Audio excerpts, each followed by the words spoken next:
El siguiente programa es financiado con recursos del Fondo para el Desarrollo de la Televisión y los contenidos de la Autoridad Nacional de Televisión, ANTV.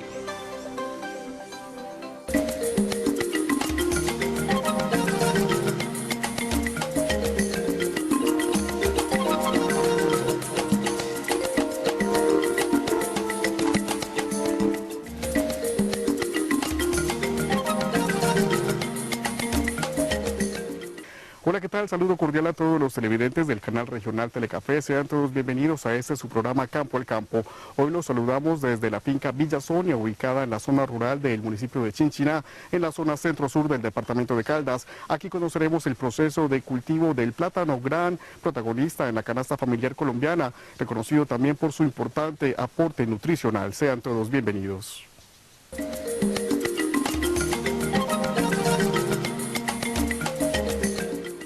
El plátano, cuyo nombre científico es Musa paradisiaca, procede del sudeste asiático. Desde allí se extendió hacia la India y luego a toda el África ecuatorial, Guinea y Canarias, a donde fue transportado por navegantes portugueses. El plátano entró a América por la isla de Santo Domingo y desde allí a la zona continental ecuatorial, donde hoy están las principales zonas cultivadas del mundo, que exportan hasta el 80% de la producción global. Brasil, Ecuador, Costa Rica, Colombia y México son algunos de los países exportadores de este agroproducto. El plátano pertenece a la familia de las musáceas. Las variedades más comunes en el eje cafetero son Dominico y Dominico Artón. Es lógico asumir que de una buena semilla dependa el éxito del cultivo. Esta debe ser de plantas madres seleccionadas con buen manejo agronómico, libres de plagas y enfermedades. La semilla es el principal insumo para el establecimiento del cultivo. Tenemos que tener en cuenta que la semilla es el punto de partida y por ello el éxito de un establecimiento de un cultivo depende de la semilla. La semilla debe estar completamente sana, es decir, que se extraiga de cultivos que hayan dado un buen racimo, que no hayan presentado problemas fitosanitarios como ataques severos de picudo, ataques severos de nemátodo, de bacteriosis y sobre todo de áreas libres de enfermedades como el moco. En Caldas tenemos el privilegio de ser declarados por el ICA como una zona de muy baja prevalencia en moco. Entonces por eso es muy recomendable que nosotros las semillas las cojamos de estas plantas. Y tenemos tres clases de semilla. La semilla tradicional, que es la que normalmente usan los productores, extraída de sus lotes. La semilla inducida o brotación de rebrotes, que es la que más estamos recomendando actualmente, porque es una metodología que permite obtener un promedio de 18 semillas por planta seleccionada, previa la elaboración de unas labores culturales como son los deshuasques fuertes, que permitan que las yemas sean expuestas rápidamente, que se aporque la planta para que las raíces que salen de estas yemas puedan asimilar fácilmente los nutrientes y se desarrollen en un periodo más o menos de 2 meses. Luego estas semillas nosotros las podemos dejar en el sitio otro mes más para que engruesen y sacarlas con un peso promedio en los cormos de 500 gramos.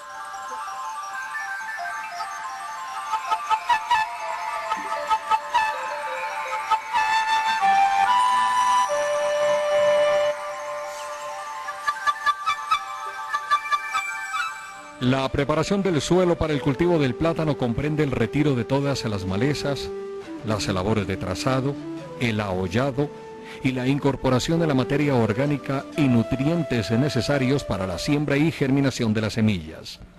Cuando ya la vamos a instalar en el hueco, tenemos que tener en cuenta que de acuerdo a los suelos que tenemos en el departamento de Caldas, nosotros no necesitamos hacer unos huecos tan grandes, sino hacer un hueco que nos permita sembrar cómodamente el cormo, teniendo en cuenta sobre todo la profundidad. Sembramos el cormo, lo colocamos en el hoyo y empezamos a echarle tierra y a pisar fuerte para que no queden cámaras de aire que posteriormente se van a llenar de agua y van a podrir la semilla. Entonces apretamos bien el suelo. Ya en la zona de las yemas aplicamos lo que es la materia orgánica y le podemos, ya de ahí para arriba, aplicar el resto del suelo, pisar bien. ¿Y por qué les hacía énfasis en la profundidad de siembra?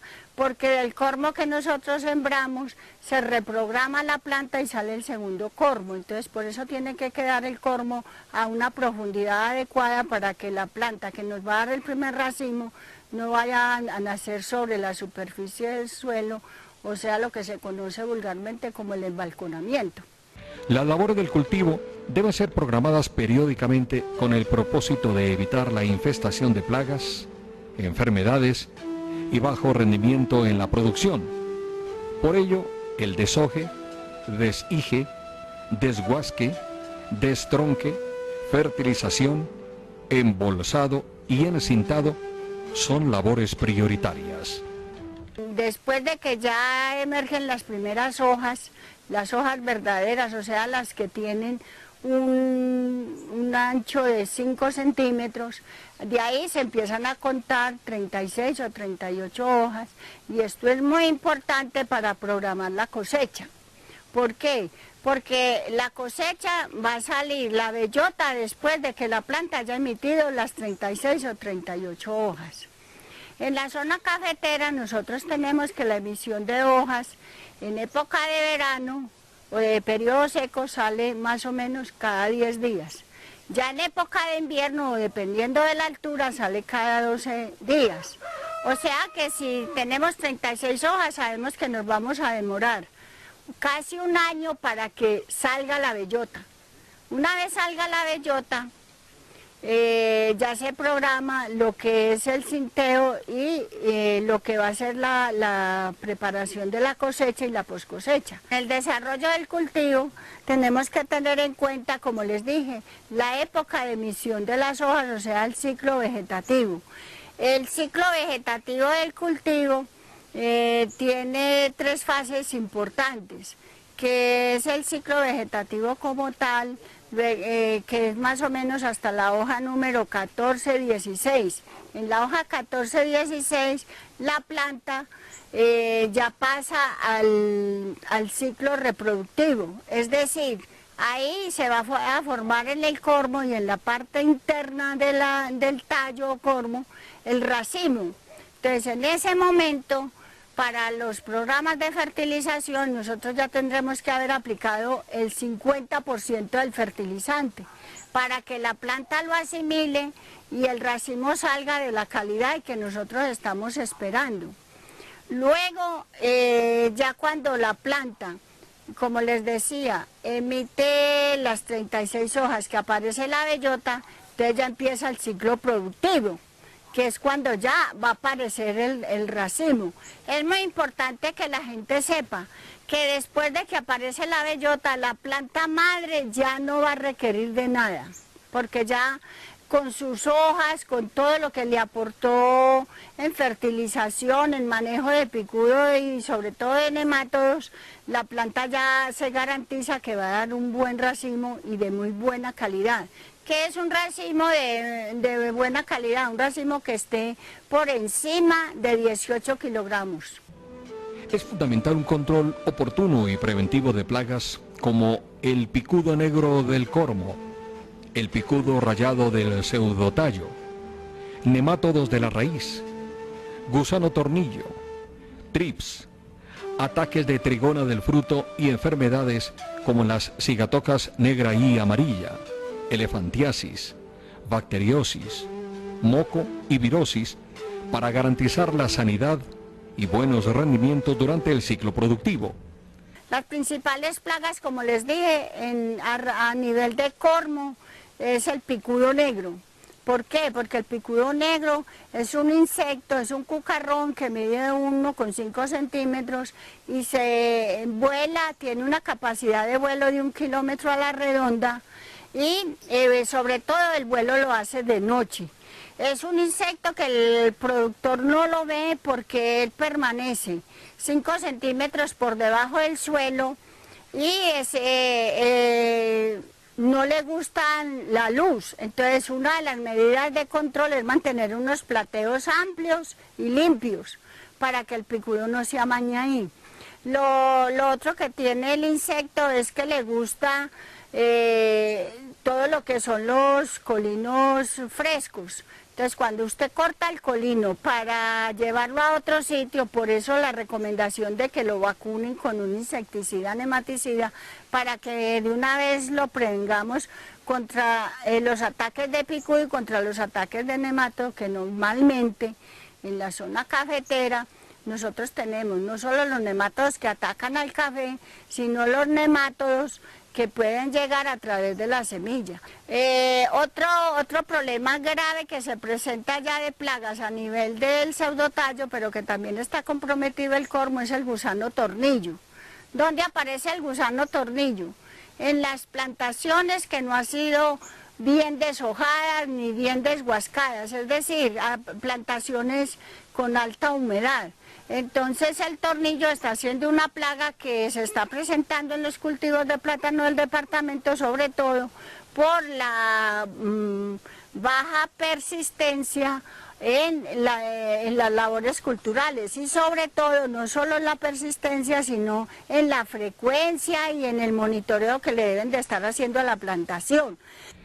El embolse es una práctica que, si es oportuna, cuando la bellota aún no ha abierto completamente, protege al racimo de insectos vectores que causan daños, como los ataques de trips y de la avispa trigona, que repercuten en el momento de la comercialización. En la actualidad, se emplea un novedoso sistema que permite realizar el embolse desde el suelo, sin la utilización de escaleras, como ha sido tradicional. La embolsadora es un artefacto creado para la seguridad, para evitar la subida a las escaleras, pues que son de 4, 5, 6 metros. Con este artefacto, que es liviano y muy fácil de utilizar, podemos embolsar los racimos en menos tiempo y empezar a hacer la labor del embolse en prematuro. La embolsadora consta de un cabo expandible de 2 a 4 metros, hechos en aluminio crudo. Tiene un aro hecho en policloruro de vinilo, el cual hace la labor más fácil porque él esquiva las hojas y llega hasta el vástago, que es lo que queremos hacer. La cosecha es la última labor del cultivo y es la más fundamental, ya que si no es hecha correctamente se perdería todo el esfuerzo e inversión. Destacamos como regla general que desde el momento de la recolección hasta la entrega al consumidor final, el producto no debe tener contacto con el suelo. Dependiendo del mercado al que se focalice y de las condiciones agroecológicas de la zona, la cosecha se realiza contando semanas de desarrollo del racimo que oscilan entre 14 y 16. La cosecha la hacemos dependiendo para la parte que vamos a entregar. Si va a ser para supermercado, vamos a entregar de 14 semanas. Que entonces esto lo vamos a hacer, se corta el racimo como tal, se carga individual, se trae al centro de acopio y se cuelga. Ahí se hace un desmane y un lavado y se clasifican primeras y segundas. Y se mandan bien sea en canastilla o en bolsa, como lo requiera el cliente. Y tenemos otro mercado que es cuando el racimo cumple sus 16 semanas y aquí lo entregamos, se hace la misma labor, se trae con mucho cuidado al sitio de acopio, se hace el desmane, clasificación, empaque y el envío como tal.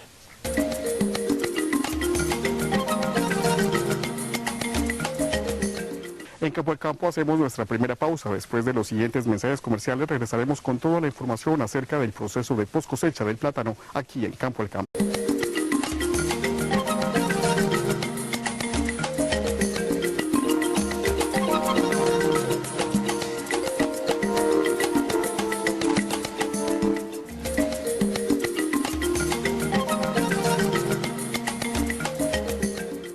La La Secretaría de Agricultura del Departamento de Caldas trabaja articuladamente con los productores de plátanos regionales a través de asistencia técnica para apoyarlos en el proceso de comercialización y distribución, tanto local como nacional y extranjera, a través de su marca Origen Caldas.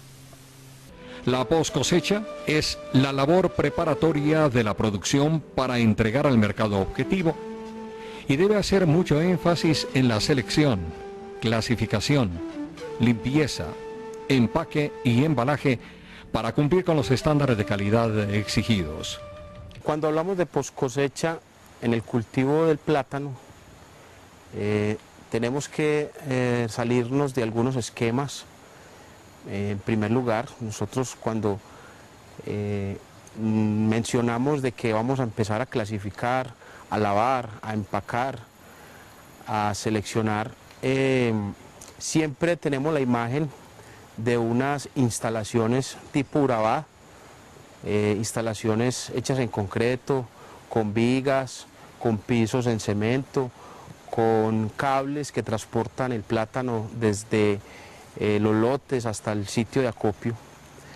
Pero realmente lo que hoy vemos en Caldas son instalaciones hechas directamente con materiales que encontramos en la misma zona, como sucede acá en esta finca donde estamos el día de hoy.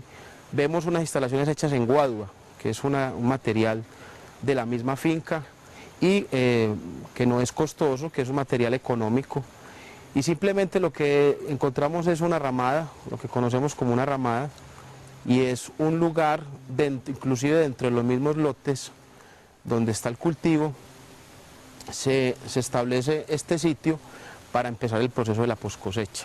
Un primer criterio que es el mercado, o sea, cuando nosotros orientamos la producción hacia un mercado nacional, pues entonces se hace un proceso totalmente diferente cuando orientamos la producción a un mercado internacional.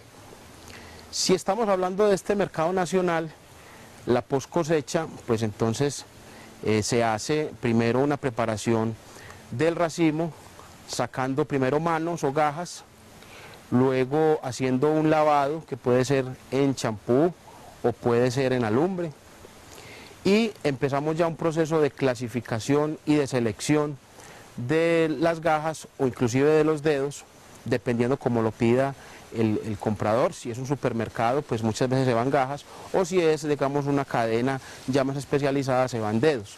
Pero entonces ya hay unas exigencias de calidad donde, digamos, primero es un tamaño mínimo. Para los supermercados el tamaño oscila entre unas 10 pulgadas, tomando la referencia desde la pulpa hasta la punta del dedo, como mínimo. Hay otras superficies, otros mercados especializados a nivel local que exigen alrededor de unas 11 pulgadas, tomando esta misma referencia, desde la pulpa a la punta. Hay unos causales de rechazo por defectos de calidad. En el caso de daños mecánicos, cuando son muy generalizados, en estas cadenas de supermercados no se reciben. Cuando son daños por insectos y están generalizados en un 30-40%, tampoco se reciben este tipo de daños. La punta de cigarro, que es un hongo pues, que causa una pudrición en la punta del dedo, también es un causal de rechazo. Esto sí pues no entra en ningún mercado. Y digamos que algunos defectos como cuellos decapitados, donde en el momento del desmane, el desdede, con la herramienta que utilizamos, que es la gurbia, que es una herramienta que nos permite hacer un corte plano, sin desgarres, pero a veces cuando no hacemos un buen uso de esta herramienta, lo que sucede es que decapitamos el cuello, o sea, cortamos el cuello, y esto también es un causal o una causal de rechazo para el mercado nacional. El empaque que se utiliza para estas cadenas es la canastilla. La canastilla, si es una canastilla como conocemos en el mercado carullera, no debe de superar los 13-14 kilos, debido a que entre más peso se le meta a la canastilla, pues va a tener más volumen y va a tallar las gajas o los dedos de encima al momento de hacer el almacenamiento. Si es una canastilla grande, como se utilizan en el Éxito, en algunas cadenas de supermercado, máximo se le debe de empacar 20 kilos. Esto pues, como digo, con el fin de evitar fricción en el almacenamiento y que se dañen los primeros dedos en el empaque.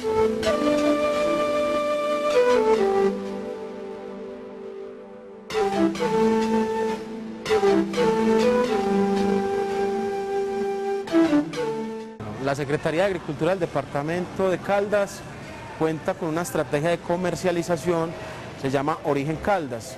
Origen Caldas es una marca colectiva de distinción a la producción agropecuaria y agroindustrial del departamento. Lo que hacemos es impulsar el mercado social de los productos a nivel regional, local, a nivel nacional, internacional. Para el caso especial del plátano, nosotros le estamos colocando el sello Origen Caldas con el fin de que este se posicione en estos nichos de mercado, dado que el plátano del departamento tiene unas condiciones especiales, es un plátano de excelente calidad, reconocido a nivel internacional. Y la marca Origen Caldas, esto es lo que busca, el posicionamiento, la identidad de los productos en los mercados internacionales. Hoy estamos llegando con plátano a las grandes superficies, en Confamiliares tenemos góndolas propias donde tenemos plátano de excelente calidad de las asociaciones de productores del departamento y además también estamos llegando a los mercados internacionales. También actualmente estamos abriendo otros mercados internacionales como el mercado europeo, donde queremos llegar con plátano de excelente calidad de nuestras asociaciones de productores. En Campo al Campo exaltamos las buenas prácticas ambientales, en este caso asociadas a la optimización del recurso hídrico y al buen uso del material orgánico e inorgánico. Mi esposa Marta Elena hace una separación de los residuos al momento de ella estar haciendo sus labores. En un recipiente echa lo que se descompone y en el otro echa lo que ya llevamos hacia el carro de la basura. Lo que se descompone lo llevamos a una compostera. Otro aporte que hacemos, y lo hicimos desde que llegamos a este predio, fue que nuestro beneficiadero se consumía 40 litros de agua para beneficiar 1 kilo de café pergamino seco.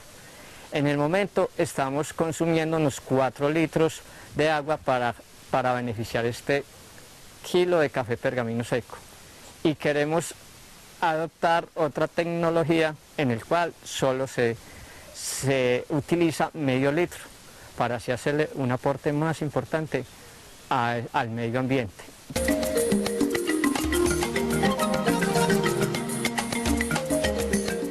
Ustedes recuerden consultarnos a través de nuestras redes sociales, en Facebook, Campo al Campo, Telecafé, en Twitter, @Campo al Campo. Asimismo, escribirnos sus recomendaciones y sugerencias a través del correo electrónico campoalcampo@telecafé.tv. Hasta un próximo encuentro acá en el canal regional Telecafé, Expresión de lo Nuestro.